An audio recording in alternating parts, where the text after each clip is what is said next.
This podcast is a quest for well-being, a quest for a meaningful life through the exploration of fundamental truth. Enlightening ideas, insights on physical, mental, and spiritual health. The inspiration is love. The aspiration is to awaken new ways of thinking that can lead us to a new way of being well. Welcome to Body, Mind, and Soul Healing Conversations.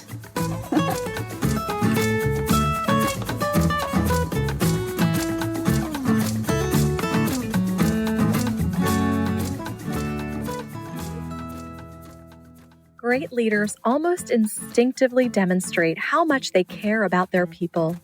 It is part of who they are. Truly great leaders seem to know exactly when to apply this skill at the right moment and in the right way.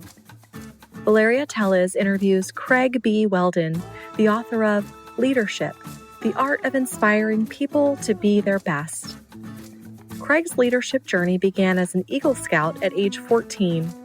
30 years later, he was the youngest general in the United States Army. Combined with another 9 years as a member of the Senior Executive Service with the U.S. Marine Corps, he has led thousands of soldiers, sailors, Marines, and civilians, while serving 10 years in Europe and another 12 in the Pacific. In 2011, he was inducted into the Purdue University Tri-Service ROTC Hall of Fame. In March 2019, he published Leadership, the Art of Inspiring People to Be Their Best, winning 3 book awards and attaining #1 international bestseller status on Amazon. Craig is now a global Fortune 500 speaker and lives in Bluffton, South Carolina. Meet Craig at craigbwhelden.com. Here is the interview with Craig B. Whelden.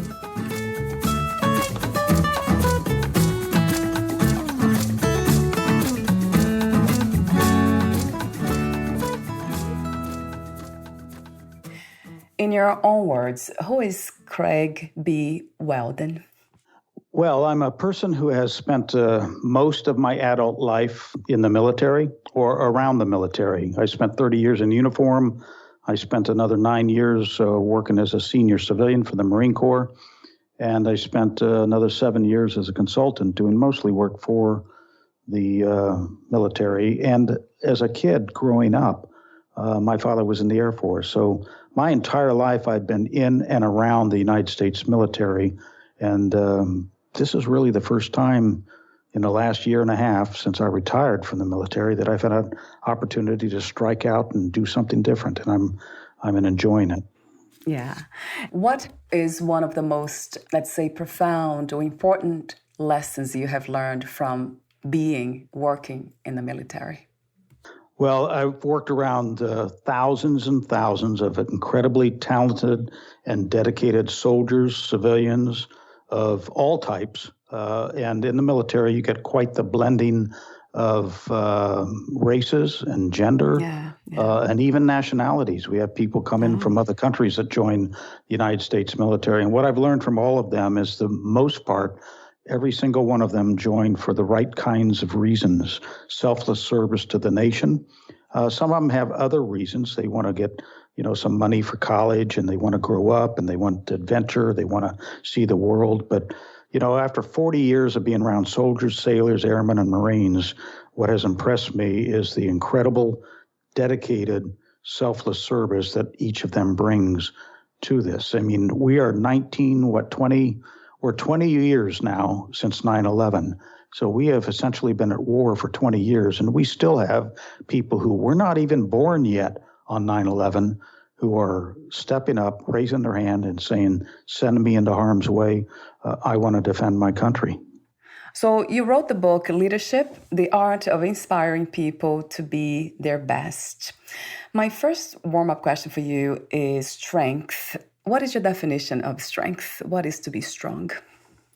Well, there's physical strength, there's moral strength, there's character strength. There are many different kinds of strength. So I guess it would depend on which one of those you were talking about. You can have tremendous physical strength, but have little moral strength or character strength, or vice versa. You can have tremendous character strength and not have little physical strength. I mean, look at, there's so many examples of people in all those categories. So it really depends on which kind of strength we're talking about. That's true. So I guess when I ask for strength, ask the question, it's really the kind of, the more abstract kind of idea of being strong, not really physical, but in the sense of character, in the sense of spirit. Yeah, think of somebody like Mother Teresa, for example, who has unbelievable character and moral strength, but a little frail woman when she was moving around the world. Think of, and I don't remember her name, the young girl that was almost assassinated by the Taliban in Afghanistan because she was wanting to make sure girls could go to school. And she has become the hero of so many millions and inspiration to so many millions of young girls around the world. I mean, that is a strength that is well beyond physical strength, certainly. Before we talk about the chapter 18 in your book, The Light at the End of the Tunnel, I have another warm-up question for you, Craig. It is about peace. So I wonder if war is really needed in order to restore peace or to find peace. Yeah, I mean, it's very idealistic, I think, and to some degree, a bit naive to think that we will eventually get to peace in our time and be able to sustain it, because the world is just not like that. And that's the reason the United States has a military, and most nations have militaries.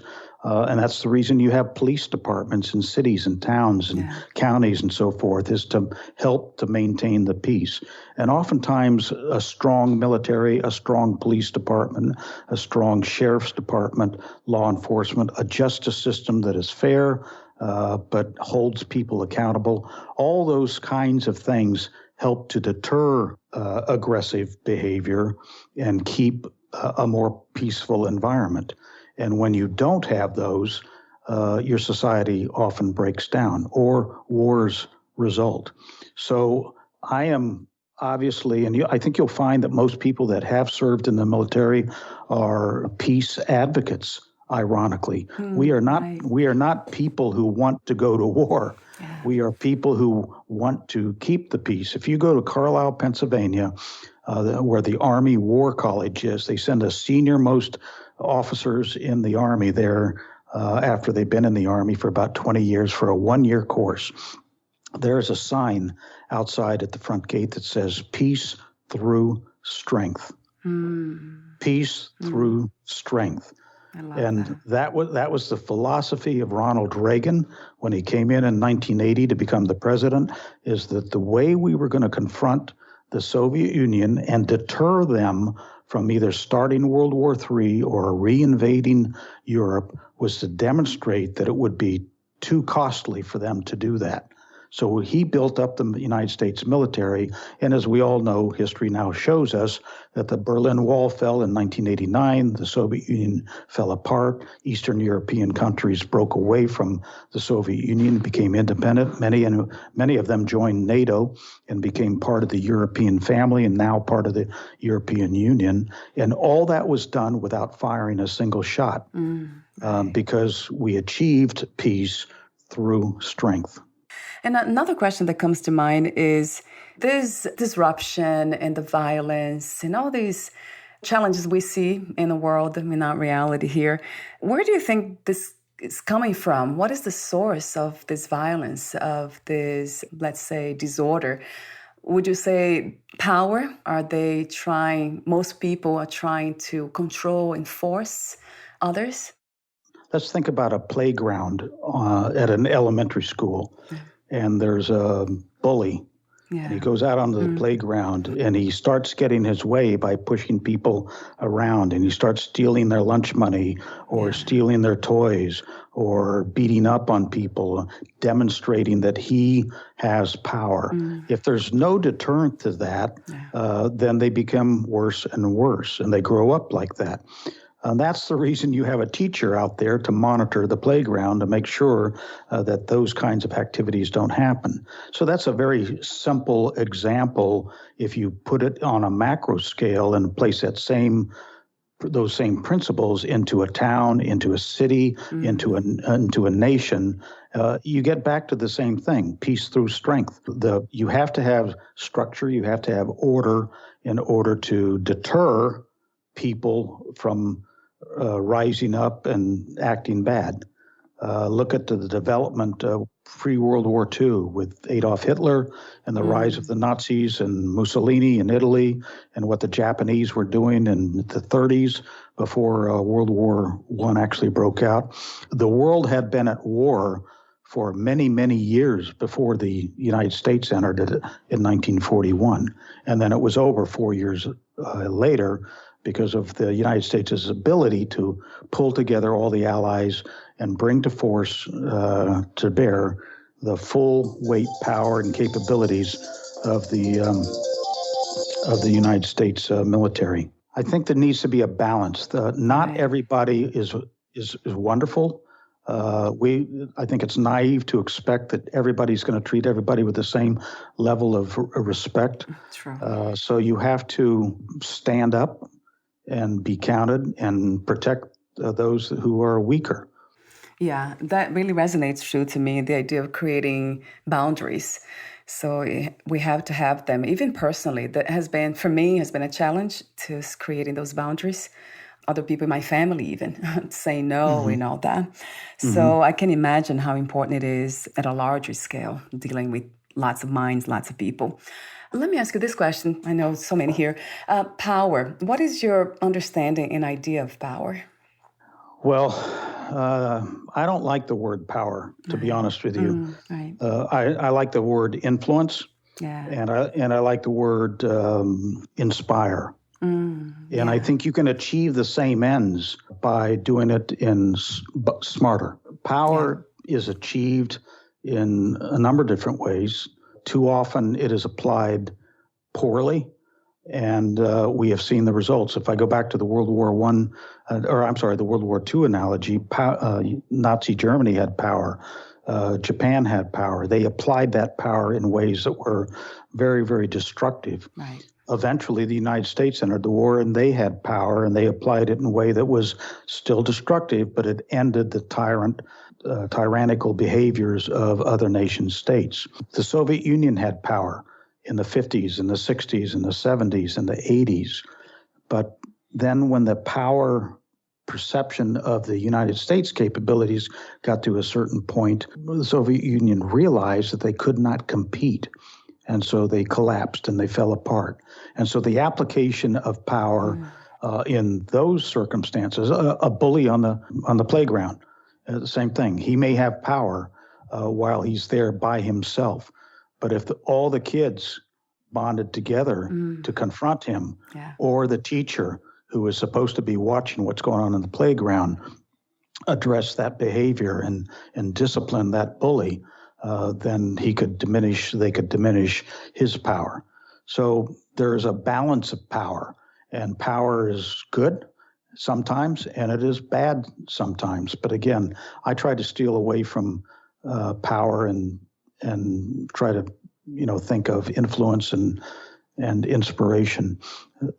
Men's use of powerful positions. We're watching this unfold right now in the state of New York with Governor Andrew Cuomo. It is becoming evident now that he has wielded power in an unhealthy way, particularly around young women, for years. Oh, no. And they were intimidated in such a way that they did not come forward, because it's very difficult to step forward and say that a very powerful person has that kind of influence. There's strength in numbers. Right. So when one woman was brave enough to say, this is wrong, I need to do something about it, then you can see that 6 or 7 others fell in line and said, hey, I'm with her. The Me Too movement's another classic example. When that started, many women stepped forward, and I say good for them. And guess what? They now have power. They have the power to stand up to the abuse of powerful men. I think the issue is the idea of power that most people have, or the old idea that relates to abuse, manipulation, force, control. Those are very negative ways of using the strength we have. I love what you say. I think I asked you the question the first time I interviewed you. Yeah, I did ask the question about power, and you said the same thing. So I love that, this new idea, or your idea of power, which is empowering and inspiring ourselves and others. Yeah, so let me, if I can, Yeah. I don't know how many of your listeners are repeat listeners and have heard our previous session, but for those who may be listening to this session and did not hear the previous one, let me tell a quick story that illustrates the difference between power and influence. Right. I once worked for a 3-star general who was a consummate gentleman, never raised his voice in anger. He was very, very bright. He was very, very capable. He was very beloved. And because he never raised his voice in anger, there were some people that said, wow, he's a general. He could just, scream at somebody and they'd jump 10 feet in the air. And my answer was, he didn't need to scream at anybody. And the reason he didn't is because he inspired us in such a way that we would do everything we could to meet his requirements. A colonel came up to me one time and said, General so-and-so is the toughest guy I have ever worked for. And I said, really? Why is that? And he said, because I never wanted to disappoint him. And I thought, wow, that is powerful. Yeah. Because if everybody in the organization felt that way, and I was because I was part of that organization, I can tell you that they did.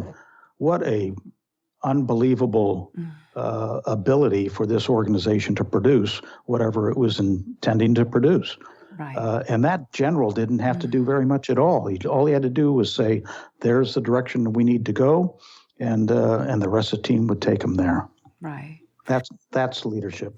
I know, Craig. I love that story, and I love this idea in general. If we can really apply that to our lives, that power can be also expressed in the form of gentleness, of kindness, of love, of respect, and not force, control, force. I love your message. I have been saying that. I said that the last interview, and I keep saying that because we need that as a reference, women and men, both of us.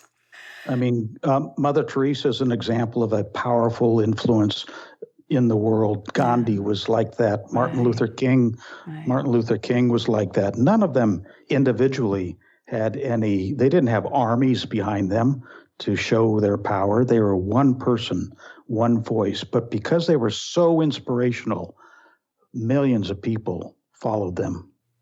The chapter we are discussing today, as I mentioned earlier, 18, the light at the end of the tunnel. And you wrote something. You say in that chapter, great leaders almost instinctively demonstrate how much they care about their people. It is part of who they are. Truly great leaders seem to know exactly when to apply this skill at the right moment and in the right way. Talk to me for a moment about how you learned this lesson. How did you gain this insight? How did you come across this understanding? Yeah, well, I had a personal tragedy early in my life. I had a very successful life up till this time. And but when I was about 22 years old, I had been in the Army for a year. I married my college sweetheart. She was wonderful. She was everything I could expect her to be.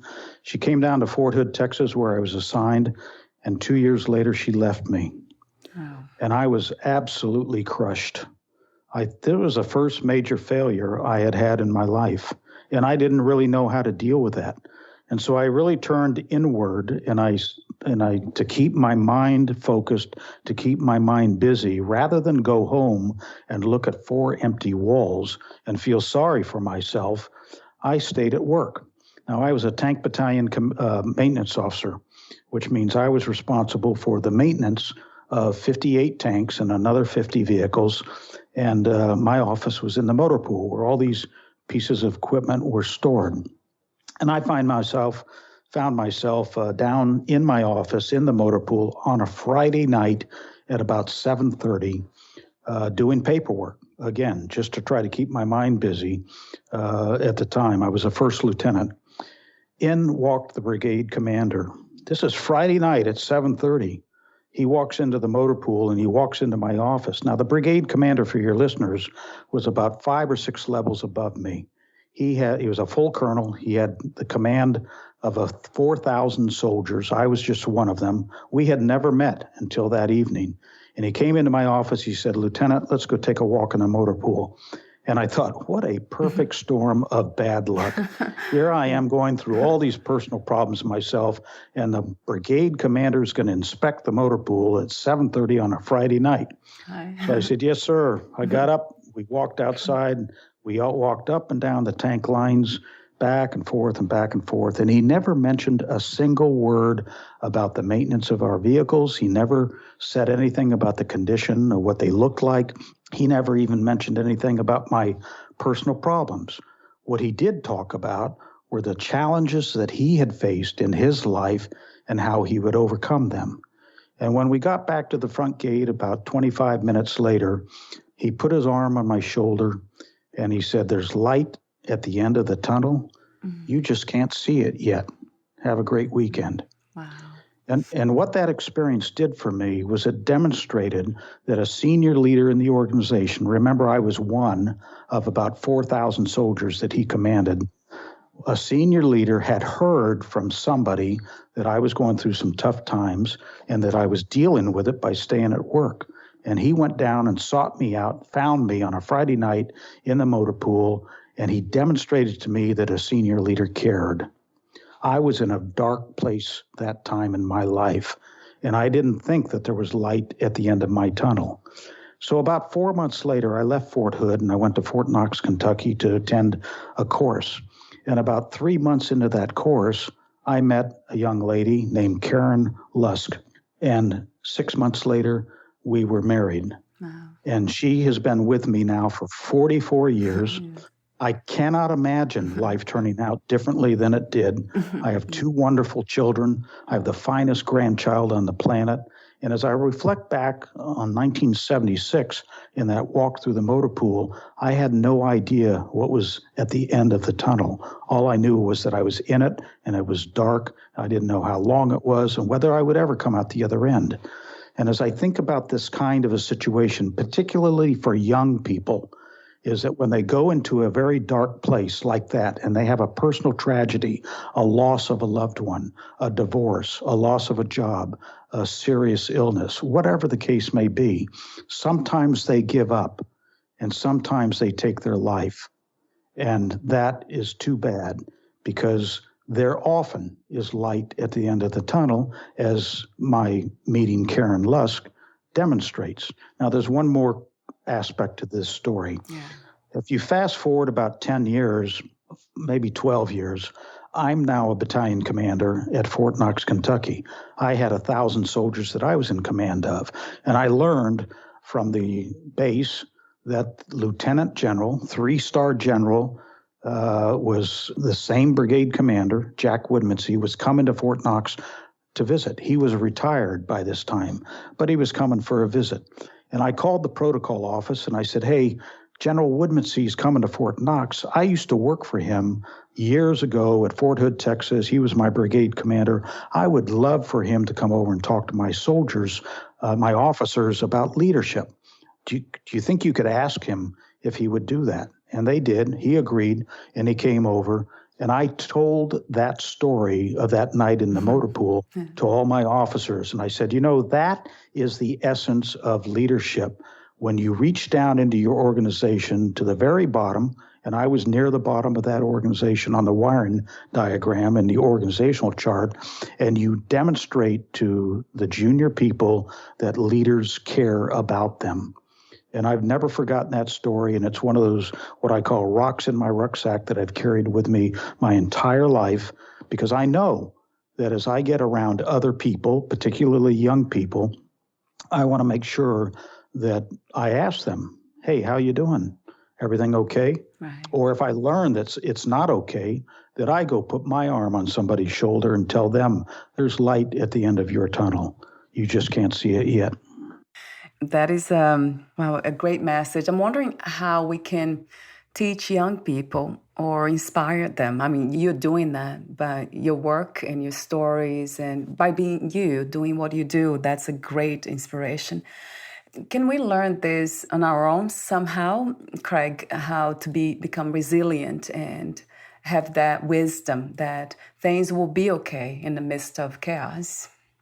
Yeah, sometimes it's difficult when you're by yourself. So I would tell everybody, lean on a friend. When I was going through my divorce in 1976, I had a friend, not just the brigade commander, but I had another friend who was a close friend of mine who was there for me the whole time. And he said, hey, he's the reason I took up golf. He was a big golfer, and he said, hey, come on out this weekend. I'm going to teach you how to play golf. And I wasn't very good, and quite frankly, I'm still not very good. But I got out on the weekend, and rather than sit at home and do nothing and stare at the four walls, he had me walking up and down 18 holes of golf. And so he helped me tremendously by showing me that he cared about my mental health. I can assure you, all your listeners know somebody that is going through these kinds of things. And they may not even know that this person, this friend of them, this coworker, this family member is going through this sort of thing. But I can assure you that everybody has those kinds of challenges at some time in their life. So reach out and ask them, how are you doing? What was the hardest lesson to learn about yourself in life as of today? The hardest lesson to learn about myself, I've always had, and my wife would tell me, I've always underestimated myself. What do I mean by that? I mean that I've always thought that I wasn't worthy of achieving certain things, that I might not. I've not been overconfident. Right. I've not had the confidence that perhaps I have. I think over time, when I saw that I could actually do things, that it helped a little bit. But if you ask me to self-evaluate myself throughout my adult life, I would generally evaluate myself at a lower level than other people would. And I've actually done tests where they're called 360 evaluations, where I've gone to leadership courses where they have polled and asked people to do surveys about me, people who worked for me, people that worked with me, my boss, and grade me essentially on dozens and dozens of different characteristics, not just leadership, but moral characteristics and other things. And when I grade myself and when I look at the grades of others, I generally grade myself lower than others do. So I seem to have always underestimated myself. When somebody said to me, what do you want to do in the next chapter of your life? When I realized I was going to retire from the military, I said, I want to give back to the next generation those things that I've learned, both good and bad, over the past 4 or 5 decades. And they said, well, you need to write a book. And I said, are you kidding me? I can't write a book. I had never written a book. I'm 67 years old. You expect me to write a book at 67 years old? And as you know, I wrote a book. Right. And it's done very well. It's won 3 national awards. It's a #1 bestseller in 5 countries. But I didn't see that at the time I started off. So you got to step out and, give it a try. Just do it, as they say in the Nike commercial. Just do it. And oftentimes you'll say, hey, I am capable of doing more than I thought I was. What happens to us, like has been my case too for many years, not being confident, self-confident. Do you think it's the way we have been conditioned, the way we have been brought up by our family, society? Yeah, I don't know. Sometimes is it nature or is it nurture? Right. I mean, do you naturally have that? I mean, it gets to the whole issue of what kind of personality do we have? Am I an introvert? Am I an extrovert? Yeah. Am I underconfident? Am I overconfident? I think somebody who perhaps like you and I, who may have been underconfident, over time, when we see that we actually can do some of the things that we strive to achieve, our confidence then grows. And I'll tell you, I'm a much more confident person today than I was in years past. But I always looked up that mountain wondering whether or not I could climb to the top, to use a metaphor. And oftentimes I was able to get to the top. But at the time I looked up there, I thought, wow, that looks awfully high. So getting the encouragement of others is obviously helpful. True. But to be quite frank, you also have to have some ability and some skills and recognize that hope is not a method. You just can't hope that you get there. You've got to roll up your sleeves and get on with it. So if you want to learn a language, it's going to take a while. If you want to climb a mountain, you better do some training ahead of time, or run a marathon. You just can't go out on the first day having never run more than 5 kilometers and run a marathon. So I am a pragmatist, and I realize that some of these things that appear to be near unachievable may very well be achievable, but you need to prepare for them and train and get ready. So courage, commitment, and practice. Yes. Yep. So talk to me about your sister and the lessons you have learned from her suicide. Let me start with a story. There's a professor. He's standing at the front of his class. And as he looks up on his class, he's got a table in front of him. It's covered with a cloth. There are some things underneath the table. He reaches out underneath them. He brings out a great big glass jar, and he sets it on top of the table. He then pulls out a basket of rocks, and he starts taking the rocks out of the basket and putting it into the jar, one at a time. And when he fills it up to the top, he turns to the class and he says, "Is the jar full?" And they all shake their head up and down and say, "Yep, the jar is full." So he then reaches out and brings out a bag of sand, and he pours the sand into the jar, and all the sand granules run down among the rocks to the bottom of the jar and slowly start filling up until it gets up to the top of the jar. And he turns to the class and he says, "Is the jar full?" And they all kind of laugh and they say, "Well, you fooled us the first time, but yeah, now the jar is full." So he then pulls out a pitcher of water and he pours the water in the jar, and the water goes down among the granules of sand and the rocks to the bottom of the jar and then fills up to the top. And then he turns to the class and he says, "Is the jar full?" for the third time. Of course, everybody feels like an idiot now because they've seen the jar be full 2 times before, and now they're not sure what he could possibly put back in this jar. And he says to the class, "I don't have anything else to put in the jar."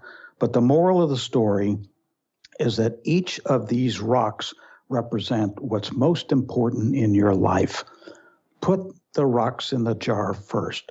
Because if you put the sand and the water in the jar first and then you try to put the rocks in, you're going to leave a rock out. They're not all going to fit. What does this mean? This means that you need to prioritize your life and say to yourself, what's most important to me? Is it a successful career? Is it a happy family? Is it my health? Is it my faith? Is it making money? Is it a combination of all those? I mean, what is most important?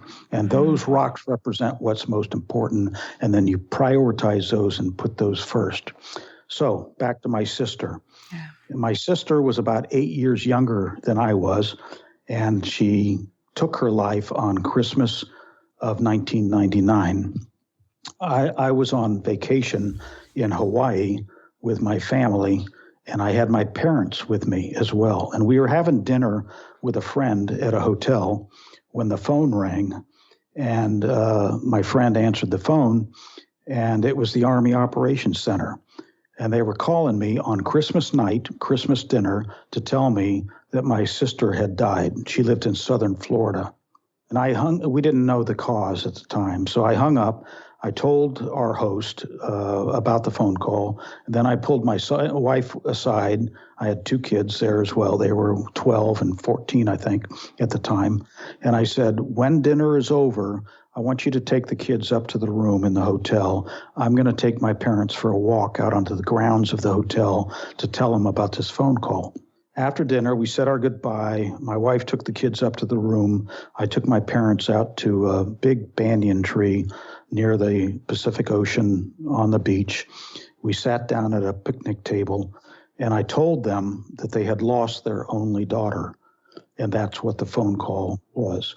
My mother fell off the bench onto the ground in screaming. Right. My father sat there in stunned silence. And quite frankly, I think my mother spent about the next week in bed, most of the time just in shock from what had happened. We later learned that she had taken her own life because she wrote a suicide note that she left for her 3 kids. And they were aged, I think, 19, 17, and 14 at the time.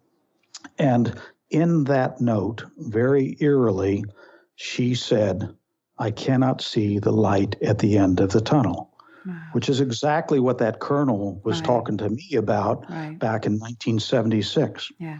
Now, she had a very troubled life. And as we look back and try to do the autopsy on her life and determine how did this happen, there are some things perhaps that we could have done to prevent that from happening. But you never know what you don't know until it's too late to do that. True. But it made me reflect on my own life and say, what's important to me? What rocks do I have in my jar? And at the time, I had a daughter who was about 14 years old. And I said to myself, I need to make sure that my daughter is one of the rocks that I put in my jar so that she gets off on life the right way. And at the time, she wasn't at any risk. She was a good student. She didn't have any real problems with her life, but she was 14. And I was still in the Army. I had about 28 years service. So I turned to the Army and I said, look, I'd like to retire from the Army when I get to 30 years service. I ask you that you leave me at this duty station that I'm currently at until then, and then I'm going to go on to the next chapter of my life because I'm going to focus on making sure that my daughter gets launched off in life the right way. And the Army tried to talk me out of that, and I insisted and said, look, I'm sorry, I just got to reprioritize my life. And so I did. We got out, we moved to Florida. My daughter had 2 years of high school. She then commuted from home to the local college, University of Central Florida. She graduated cum laude. She had a part-time gig at Disney World, which she turned into a full-time job after she graduated. Yeah. She got several promotions there. She's been there 10 years. She's happily married. She owns her own home. She travels all over the world, has a wonderful life, and 95% of that she achieved on her own. But I like to think that 5% of that was me making sure that I put the conditions in her life as a high priority from myself. One more story here to make the point, and then I'll pause. I had a good friend who graduated from West Point, and West Point is the United States Military Academy, produces Army officers. West Point has reunions every year, and after people retire, they go back to the reunions to see their old classmates and everything else. So I had a friend who was a retired colonel. He went back to a reunion at West Point, and he saw one of his classmates over across the room sitting at the bar by himself with his back turned to him. We'll call him John. So my friend went over to him, tapped him on the shoulder, said, "Hey, John, how you doing? I haven't seen you in a long time." And when John turned around, his eyes were watery. And my friend said to me, he said, I couldn't tell whether John had had too much to drink or something was bothering him. So I said to him, "John, are you okay?"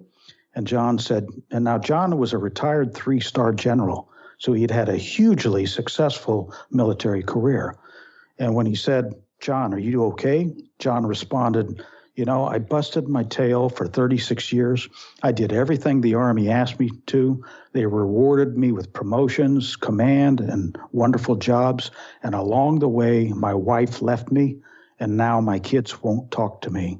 So if you think about that story, you have to say to yourself, what rocks did John put in his jar back when he was serving in the Army?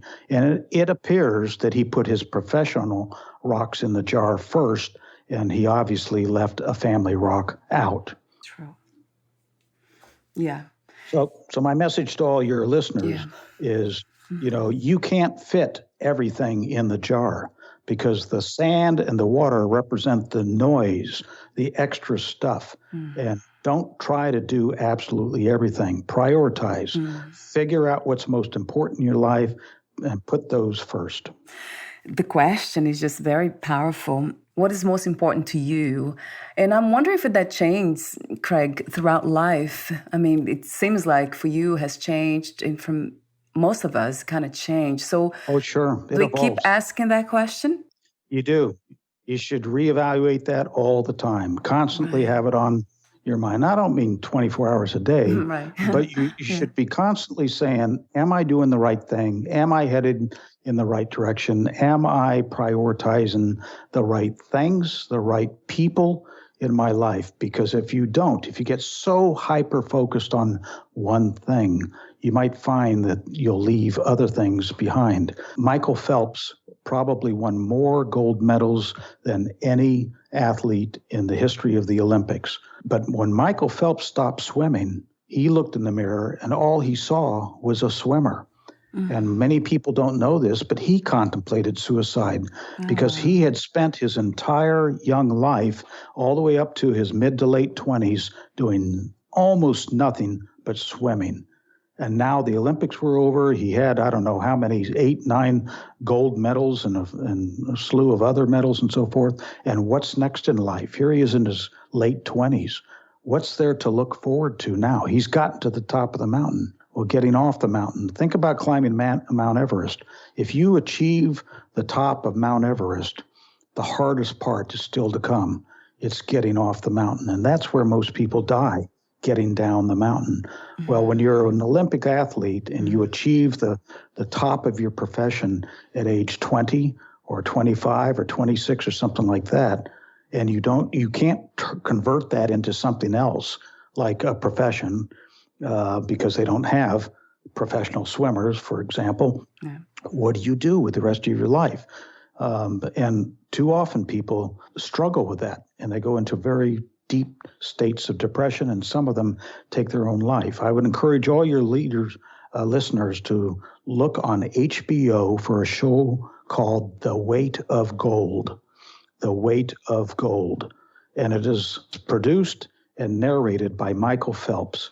And he talks about the weight of gold, and the metaphor is the gold medals from the Olympics. Right. It is a very, very heavy burden to carry, and oftentimes people struggle either because they don't achieve it or because once they do achieve it, they don't know what to do with it after that or with the rest of their life. And some of the sacrifices that come through. Look at all the female athletes who are parts of the gymnastic team of the U.S. Olympic team that were abused by coaches and doctors throughout their lives. And they are scarred for life, even though they may have won a gold medal at the Olympics. It's very important to keep in mind balance, right, Craig?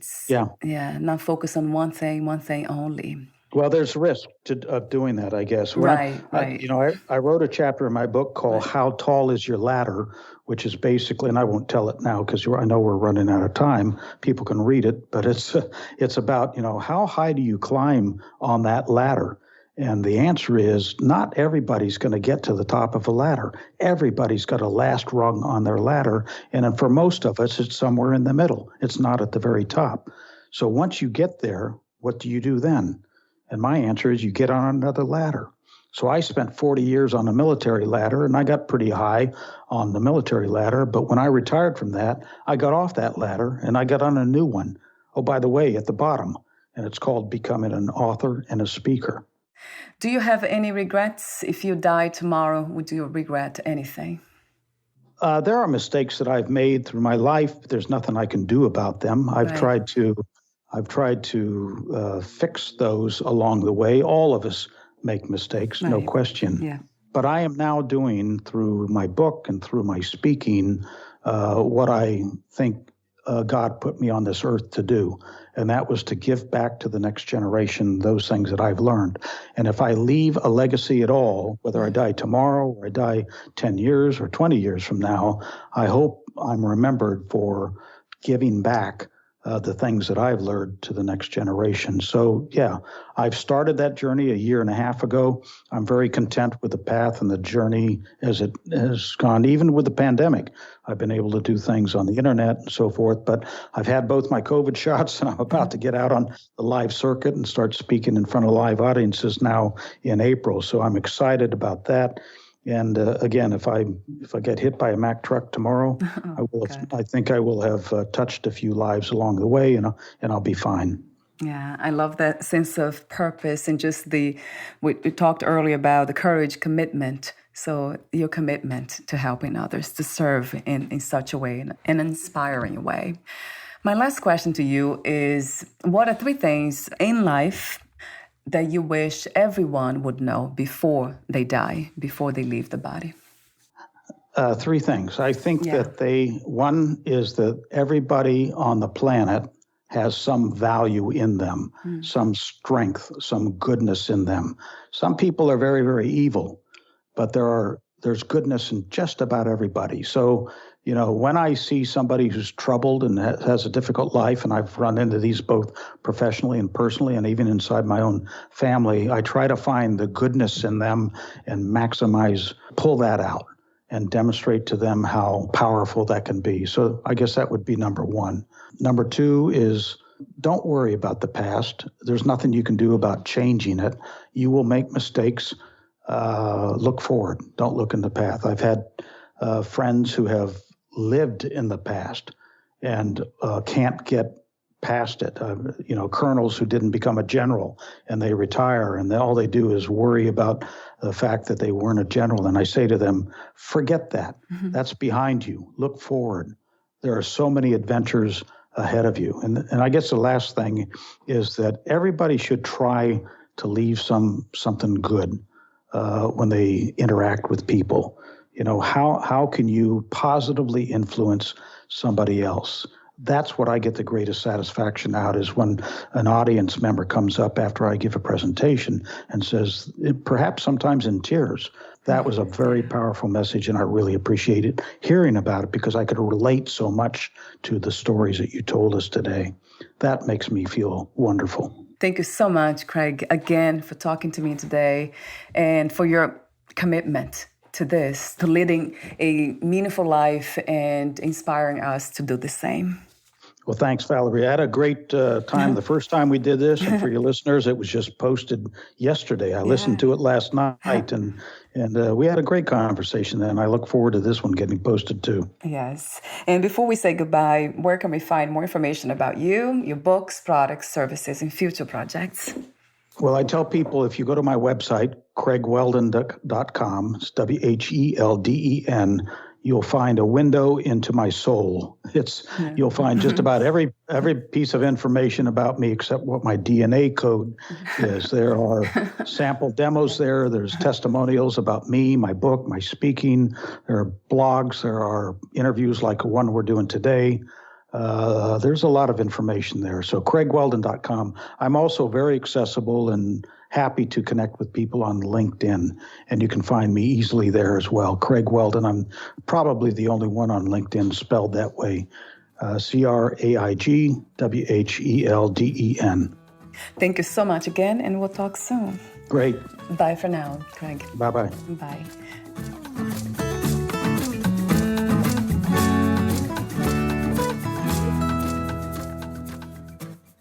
Thank you for listening. To learn more about Craig B. Whelden and his work, please visit craigwhelden.com.